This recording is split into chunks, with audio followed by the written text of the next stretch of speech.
ನಮ್ಮ ಪರವಾಗಿ OBC ಅಲೆಮಾರಿ ಸಮುದಾಯಗಳ ಚಿಂತಕರಾಗಿರ್ತಕ್ಕಂಥ ಗೋಪಾಲ್ ಕೃಷ್ಣ ಅವರು ಬಂದಿದ್ದಾರೆ. ಅವರು ಕೂಡ ವೇದಿಕೆಗೆ ಆಗಮಿಸಬೇಕು. ಅವರು ಕೂಡ ನಾವು ಈ ಹೋರಾಟಕ್ಕೆ ಸ್ವಾಗತ ಕೋರ್ತಾ ಇದ್ದೇವೆ. ಈಗ ವಿಶೇಷವಾಗಿ ಈ ನಾಡಿನ ಹಿರಿಯ ಕವಿಗಳಾಗಿರ್ತಕ್ಕಂಥವರು, ಸಾಹಿತಿಗಳಾಗಿರ್ತಕ್ಕಂಥವರು, ನಾಡಿನ ದೊಡ್ಡ ಆ ಪತ್ರಿಕಾ ಪ್ರಕರಣವನ್ನ ನಮ್ಮ ಶೇಷಪ್ ಸರ್ ಅವರು ಓದಿ ಹೇಳ್ಬೇಕಂತೇಳಿ ವಿನಂತಿಸ್ಕೊಳ್ತಾ ಇದ್ದಾನೆ.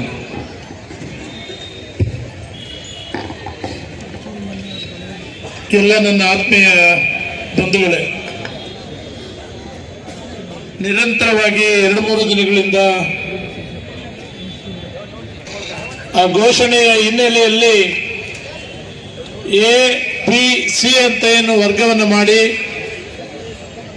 ಎ ವರ್ಗಕ್ಕೆ ಎಡಗೈ ಸಮುದಾಯಕ್ಕೆ 6%, ಸಮುದಾಯಕ್ಕೆ 6%, ಲಂಬಾಣಿ, ಬೋವಿ, ಕೊರಮ, ಕೊರ್ಚ, ನತದೃಷ್ಟ 49 ಸಮುದಾಯಗಳಿಗೆ 5%.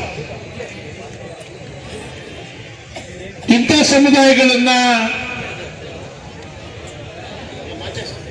ಕೋರ್ಟ್ ಒಂದು ಸ್ಪಷ್ಟವಾದ ಒಂದು ಆದೇಶವನ್ನು ಕೊಟ್ಟು ಮೀಸಲಾತಿಯಲ್ಲಿ ಅತ್ಯಂತ ಹಿಂದುಳಿದ ಸಮುದಾಯಗಳಿಗೆ ಅವಕಾಶವನ್ನು ಕಲ್ಪಿಸಿಕೊಡ್ಬೇಕು ಅಂತಕ್ಕಂಥ ಸ್ಪಷ್ಟವಾದಂತ ನಿರ್ದೇಶನ ಇರ್ತಕ್ಕಂಥದ್ದನ್ನ ಗಮನಿಸಿ ಪ್ರವರ್ತಿಗಳಾದಂತಹ ನಾಗಮೋಹನ್ ದಾಸರವರು ಅಂದ್ರೆ ಎ ವರ್ಗದಲ್ಲಿ ಅಲೆಮಾರಿಗಳಿಗೆ 1% ಮೀಸಲಾತಿ ಕೊಡಬೇಕು ಅಂತಕ್ಕಂಥ ಒಂದು ವರದಿಯನ್ನು ಸರ್ಕಾರಕ್ಕೆ ಕೊಟ್ಟಿತ್ತು.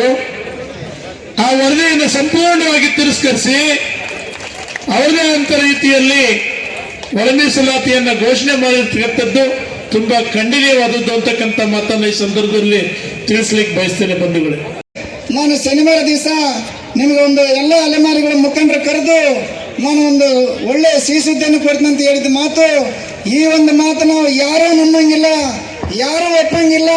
ತಾವು ದಯಮಾಡಿ ಇದು ರಾಜಕೀಯ ಮಾತುಗಳು, ರಾಜಕೀಯ ನಾಯಕರು ಎಲ್ಲರನ್ನೂ ಇದೇ ತರ ಮಾತಾಡಿ ಮೋಸ ಮಾಡಿ ಕುರ್ಚಿಗಳು ಉಳಿಸ್ಕೊಳ್ಳುವಂತ ಕೆಲಸ ಆಗ್ತದೆ ಬಂಧುಗಳೇ. ಹಾಗಾಗಿ ದಯಮಾಡಿ ಇವತ್ತು ಬಂದಂತ ಎಲ್ಲ ಲೀಡರ್ಗೆ ನಾನು ಹೇಳ್ತೇನೆ, ನಿಮ್ಮ ಜಿಲ್ಲೆಗಳಲ್ಲಿ ನಿಮ್ಮ ತಾಲೂಕುಗಳಲ್ಲಿ ಇರುವಂತ ಹೆಣ್ಣು ಮಕ್ಕಳು, ಗಂಡು ಮಕ್ಕಳು, ಮರಿಗಳು, ಸಣ್ಣವರು, ದೊಡ್ಡವರು ಎಲ್ಲರೂ ಕೂಡ ಬೆಂಗಳೂರಿಗೆ ಬರ್ಬೇಕಂತೇಳಿ ತಾವಿಲ್ಲಂತ ಬಂದಂತ ಮುಖಂಡರ ಮತ್ತೆ ಕರೆ ಕೊಡಬೇಕಂತೇಳಿ ನಿಮ್ಮೆಲ್ಲ ಪಾದಾರವಿಂದಗಳಿಗೆ ನಮಸ್ಕರಿಸುತ್ತಾ ನನ್ನ ಮಾತನ್ನು ಮುಗಿಸ್ತೇನೆ. ಜೈ ಹಿಂದ್, ಜೈ ಭೀಮ್. ನಮಗೆ ಆದೇಶ ಬರೋ ತಕ್ಕನ, ನಮಗೆ 1% ಕೊಡೋ ತಕ್ಕನ ಈ ಒಂದು ವೇದಿಕೆ ನಾವು ಬಿಡೋದಿಲ್ಲ. ಅಹೋರಾತ್ರಿ ಧರಣಿಯನ್ನು ಮುಂದುವರಿಸಲಿಕ್ಕೆ ಎಲ್ಲರೂ ಕರೆ ಕೊಡಬೇಕು, ಬಾ ಅಂತ ಕರೆ ಕೊಡ್ರಿ ಅಂತಂದೇಳಿ